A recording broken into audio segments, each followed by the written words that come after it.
pembahasan yang akan saya bahas pada kali ini yaitu mengenai paragraf.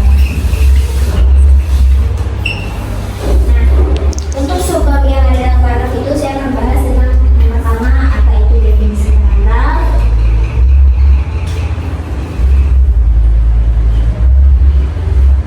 kemudian apa tujuan dari paragraf,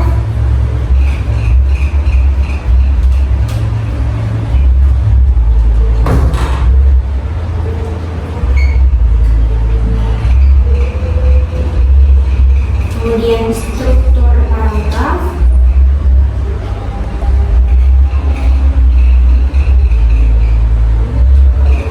apa saja jenis paragraf,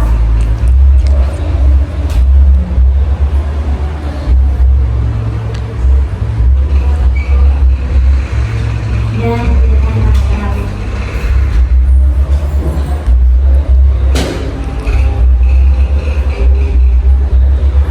Oke, langsung saja kita masuk untuk definisi paragraf. Secara bahasa, definisi paragraf ini sama halnya dengan alinea. Nah, pada paragraf sendiri ini merupakan bentukan dari sebuah kalimat yang berisi tentang ide-ide pokok serta kalimat penjelas. Nah, jadi nanti di sini terdapat sebuah kalimat dan ada pula ide pokoknya dan kalimat penjelasnya. Untuk tujuan paragraf sendiri, tujuan paragraf yang pertama itu dia memberikan pemahaman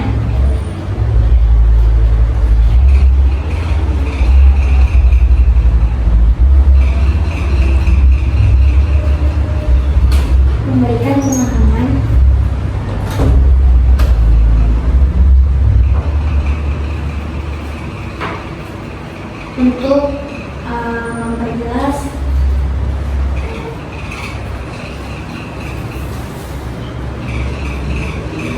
antara ide pokok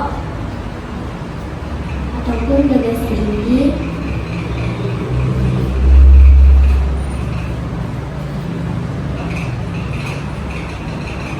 dengan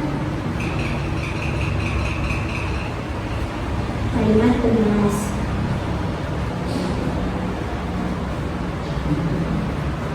Nah, jadi ada perbedaan antara ide pokok ataupun gagasan inti dengan kalimat penjelas. Kemudian yang kedua itu memberikan batasan untuk sebuah kalimat.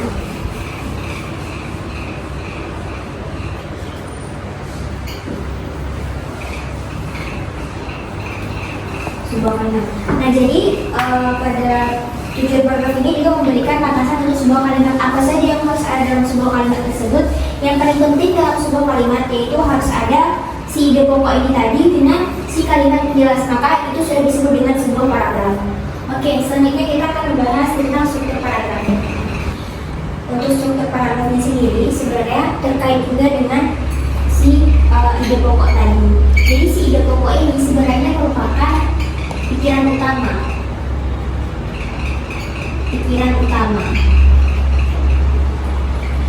Sedangkan si kalimat penjelas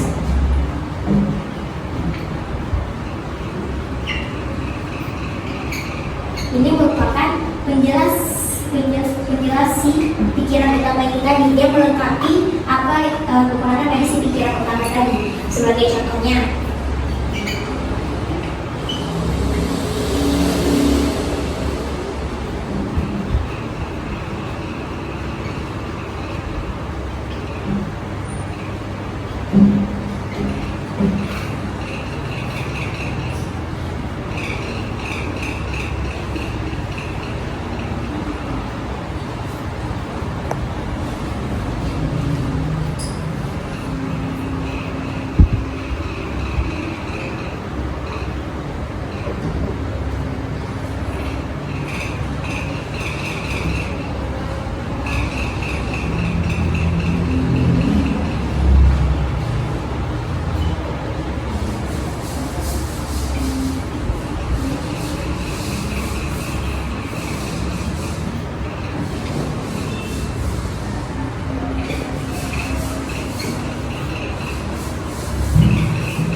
Oke,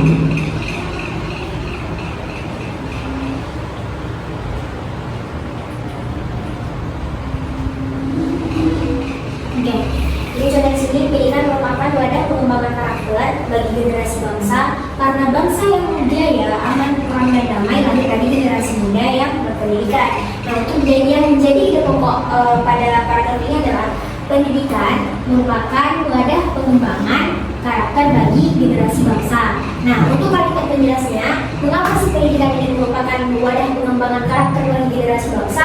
Karena bangsa yang jaya, aman, tentram, damai lahir dari generasi muda yang berpendidikan. Inilah contoh dari struktur paragraf. Oke, saya kita akan membahas tentang jenis paragraf.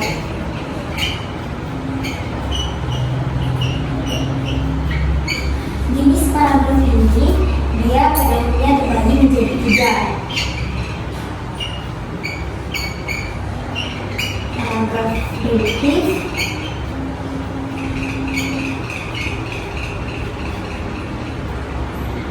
paragraf induktif, serta paragraf campuran. Nah, di paragraf campuran ini merupakan paragraf antara deduktif dan induktif.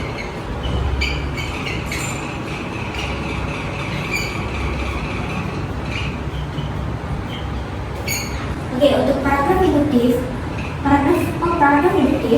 paragraf deduktif ini dia diawali dengan ide pokok, baru kalimat penjelas,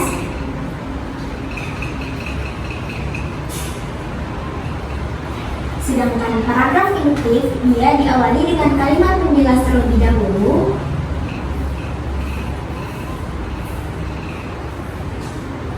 baru ide pokok. Dan untuk paragraf campuran atau antara deduktif dan induktif, dia ini berada dalam suatu kalimat. Untuk ide pokoknya ada 2, berada di awal dan di akhir. Nah, jadi jelas ya, kalau untuk paragraf deduktif ini, karena dia merupakan ide pokok terlebih dahulu baru kalimat penjelas, maka ide pokok ini berada di awal. Sedangkan paragraf induktif, karena kalimat penjelas terlebih dahulu baru ide pokok, maka dia berada di akhir. Dan untuk paragraf campuran antara deduktif dan induktif, untuk semua kalimat dia mempunyai 2 ide pokok, berada di awal dan bisa juga berada di akhir. Jadi jenis paragraf tadi itu selain ada secara umum, dia juga ada secara pengungkapan.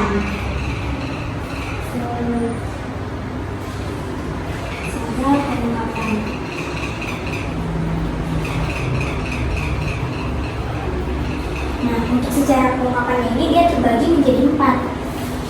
Ada paragraf deskripsi, kemudian paragraf narasi, paragraf persuasi, dan paragraf argumentasi.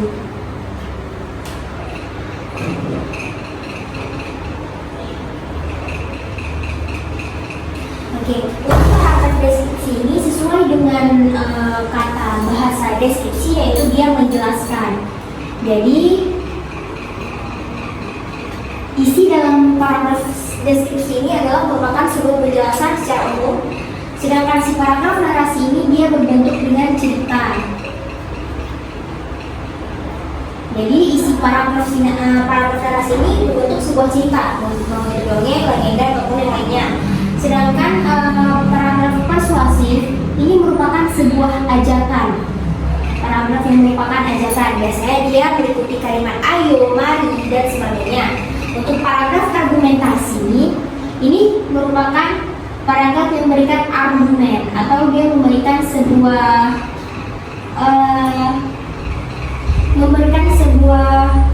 argumentasi, memberikan sebuah pendapat mengenai sebuah topik yang sedang dibahas. Oke, selanjutnya berdasarkan urutan waktu. Berdasarkan urutan. Nah, untuk berdasarkan urutan, paragraf ada paragraf pembuka, ada isi, penutup. Nah, untuk paragraf pembuka ini biasanya dia berisi gambaran suatu topik secara umum atau misalnya topiknya itu tentang pendidikan. Maka pembahasan paragraf dengan pembukaan ini apa itu pendidikan, bagaimana itu struktural kebutuhan pendidikan, apa fungsi pendidikan ini secara umum. Nah, kemudian dia masuk ke isi. Nanti di bagian isi ini akan lebih memperjelas apa yang dibahas pada si pembukaan tadi. Jika pada pembukaan tadi membahas apa itu definisi pendidikan secara umum, maka di sini akan membahas bagaimana si pendidikan ini bekerja untuk memberikan wawasan, membuka karakter generasi-generasi bangsa untuk dijadikan sebuah tujuan ke depannya untuk negara kita. Nah, kemudian untuk kalimat penutup ini biasanya paragrafnya itu berisikan kesimpulan. Nah, kesimpulan ini biasanya merangkum si pembuka dan si isi. Jadi isi si penutup ini lebih kecil, dia memperkecil pembahasan yang telah dibahas oleh si pembuka sama si isi tadi. Pembahasan yang terakhir yaitu teknik pengembangan paragraf.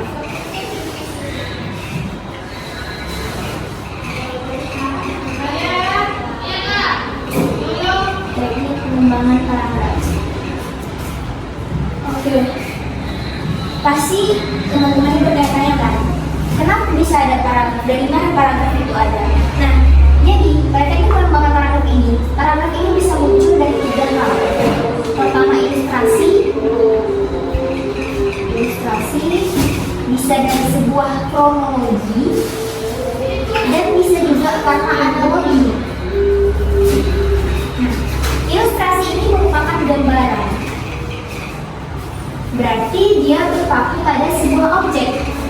Jadi ketika kita melihat suatu objek dan berpikir suatu hal, nah disitulah muncul sebuah kalimat yang kita ungkapkan dalam tulisan yang berisikan ide pokok beserta kalimat penjelasan, dan itu menjadi sebuah paragraf yang disebut dengan pengembangan paragraf ilustrasi. Sedangkan kronologi ini dia gambaran.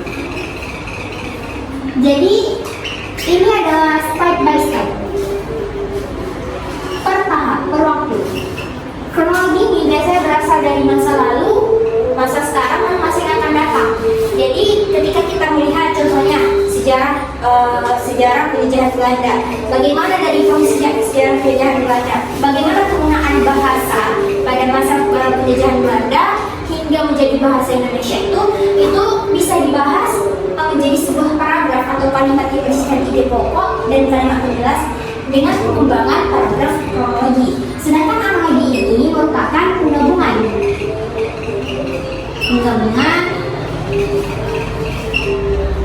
atau persamaan paragraf dengan si ilustrasi. Jadi